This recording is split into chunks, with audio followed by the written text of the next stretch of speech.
You're paying $1,600 a month in rent. Your friend sends you a Zillow link from some city in Ohio. $800 a month. Nice place. Twice the space. And they say what everyone says. Just move somewhere cheaper. Problem solved. Sounds simple. Sounds obvious. And for about 3% of people, it actually works out. But for most people who try this, something strange happens. They move. They save on rent. And somehow, 18 months later, they're in the same financial position. Or worse. This video is about why that happens. Why the math behind just move somewhere cheaper almost never works the way people think it does.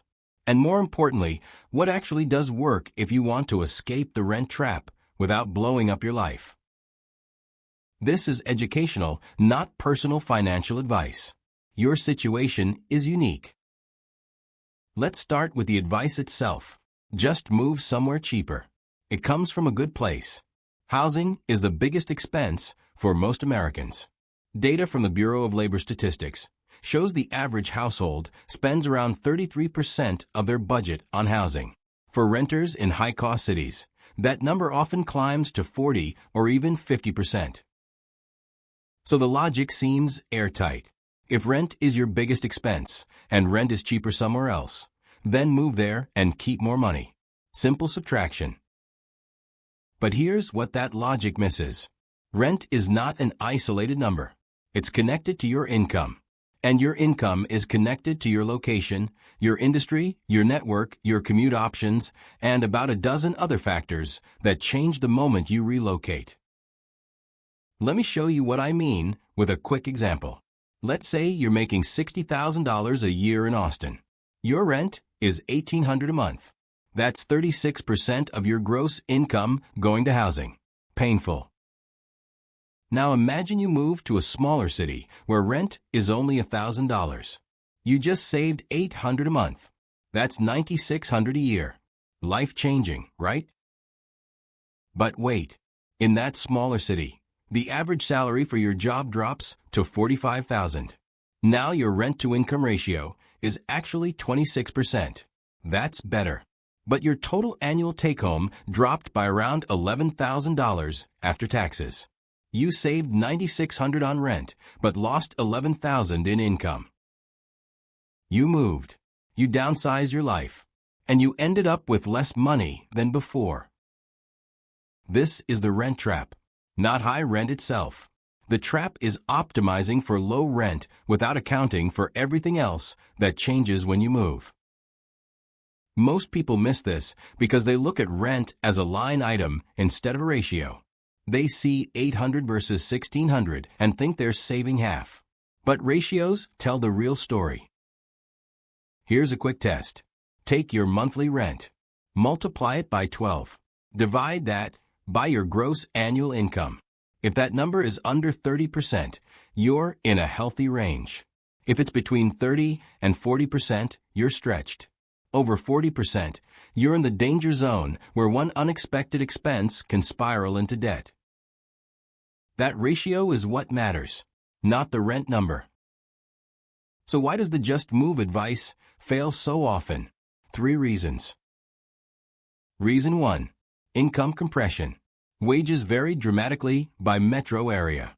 According to data from the Bureau of Economic Analysis, per capita income in San Francisco is nearly double what it is in many mid-sized southern cities. When you relocate to a cheaper area, your rent goes down, but so does your earning potential, often by more than you expect.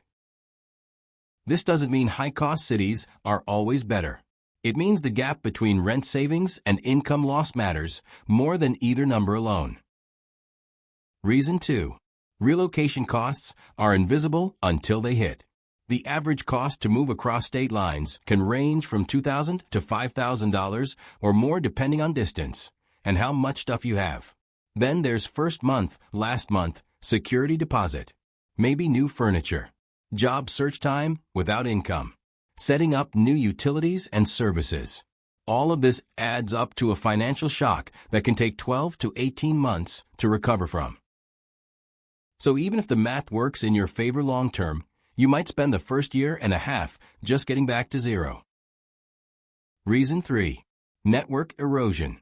This one is harder to quantify, but often more damaging. Your professional network, your referrals, your local reputation, these take years to build. When you move, you reset that clock. Job opportunities dry up. Side income disappears. You're starting from scratch in a place where nobody knows you. For some people, especially those in remote-friendly industries, this matters less. But for most workers, especially in trades, healthcare, local services, or client-facing roles, your network is your income. Moving means rebuilding. So if just moving doesn't work for most people, what does? Let's talk about 3 strategies that can actually improve your rent-to-income ratio without requiring you to relocate. Strategy 1. Income-first housing. Instead of finding cheaper rent and hoping your income stays stable, flip the sequence. Focus on increasing your income first. Then use that increase to either absorb your current rent more comfortably or move strategically from a position of strength. This sounds obvious, but most people do it backwards. They move to save money, then try to find work. That's a recipe for desperation and lowball offers. Income first means you spend the next 3 to 12 months focused on one thing: raising your earning power. That could be a promotion, a job switch, a certification, freelance income on the side, or negotiating a remote arrangement that lets you keep a high salary job while living somewhere cheaper. The point is, you don't move until your income situation is locked in. You move after you've secured the raise, the new job, or the remote agreement. Not before. Strategy 2. The hidden rent stack. Most people think rent is just rent, but there's a stack of costs hiding underneath it. Utilities, parking, laundry, storage, commute costs, food prices, and local services. 2 apartments with identical rent can differ by $300 or $400 a month once you add up the stack. Before you move anywhere, calculate the full stack, not just rent. Ask about average utility costs. Check parking fees. Look up gas prices and commute distances. Compare grocery costs. These numbers are available online for most metro areas. Sometimes a city with higher rent and lower stack costs ends up cheaper than a city with low rent and a brutal stack. Don't fall for the headline number. Strategy 3. The buffer line. This is a framework that can change how you think about housing decisions forever. The buffer line is the minimum amount of cash you need in savings before any housing change makes sense. Here's how to calculate it. Take your monthly rent. Multiply by 6. That's your buffer line. If you don't have that amount saved, you shouldn't be making any major housing moves right now. Not because moving is bad, but because you don't have the margin to absorb unexpected costs. Relocation has hidden expenses. Job transitions have gaps. Emergencies happen. If you're below your buffer line, a move that looks good on paper can become a financial disaster when reality hits. This doesn't mean you're stuck forever. It means you have a clear target. Build to your buffer line first. Then evaluate your options from a position of stability instead of desperation. Let me tie these together with a simple decision tree. Ask yourself 3 questions in this order. Question 1. Is my current rent-to-income ratio above 40%? If yes, you're in the danger zone and need to take action. If no, you might be fine where you are. Question 2. Have I reached my buffer line of 6 months rent and savings? If no, focus on building that first before any moves. If yes, proceed to question 3. Question 3.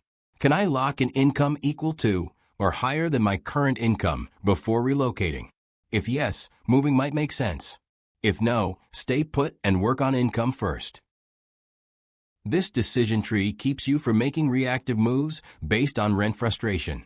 It forces you to think in ratios, buffers, and income, not just cheaper rent. Now, let's talk about what you can do this week. Not next year. This week. Here's a 7-day challenge to start lowering your housing burden without moving. Day 1. Calculate your true rent-to-income ratio. Gross annual income divided into annual rent. Write that number down. Day 2. List your hidden rent stack. Utilities, parking, laundry, commute costs, everything attached to where you live. Total it up. Day 3. Calculate your buffer line. 6 times your monthly rent. Compare it to your current savings. Know the gap. Day 4. Research one way to increase income in the next 90 days. A certification, a side project, a job listing, a raise conversation. Just research. No pressure to decide yet. Day 5. Look up cost of living data for one city you've considered moving to. Check income levels for your field there. Run the ratio math. Does it actually work? Day 6. Talk to one person in your network about your career situation. Not to complain, to explore options. Referrals come from conversations. Day 7. Make one decision. Either commit to a 90-day income push, a buffer-building sprint, or acknowledge that your current situation is actually sustainable and stop stressing about it. 7 days. No moving trucks. No Zillow spirals. Just clarity. Let me give you 3 quick scenarios to show how this plays out in real life. Scenario 1. Marcus makes $52,000 in Atlanta. Rent is $1,400. His ratio is 32%. His buddy says move to Birmingham where rent is $900. But salaries for his role there average $42,000. New ratio would be 25%. Sounds better. But he'd lose $10,000 in annual income and only save $6,000 in rent. Net loss of $4,000 a year plus moving costs. Marcus stays in Atlanta and focuses on a promotion instead. Scenario 2. Diana makes $78,000 working remotely for a tech company in Denver. Rent is $2,000. Ratio is 30%. She can move to Boise and keep her Denver salary. Rent there is $1,300. New ratio is 20%. She saves $8,400 a year with no income loss. Diana's move makes sense because her income is location independent. Scenario 3. Andre makes $44,000 in Phoenix. Rent is $1,600. Ratio is 43%. He's in the danger zone. Moving to Tucson drops rent to $1,100, but also drops salary to $38,000. New ratio is 34%. Marginal improvement. But Andre realizes if he gets one certification and moves to a higher-paying employer in Phoenix, he could hit $52,000 without moving. Ratio drops to 36%. Better than moving, and he keeps his network. Different situations. Different answers. But the framework is the same. Ratio first. Buffer second. Income third. Move last. Here's what I want you to take away from this video. The rent trap isn't about high rent. It's about making housing decisions based on one number instead of the full picture. Cheap rent means nothing if your income drops faster. Expensive rent might be worth it if your earning potential justifies it.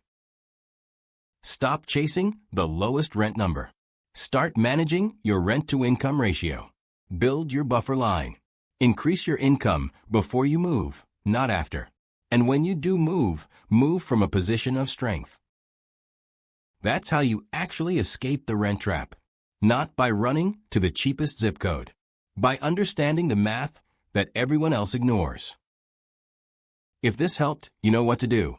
I'll see you in the next one.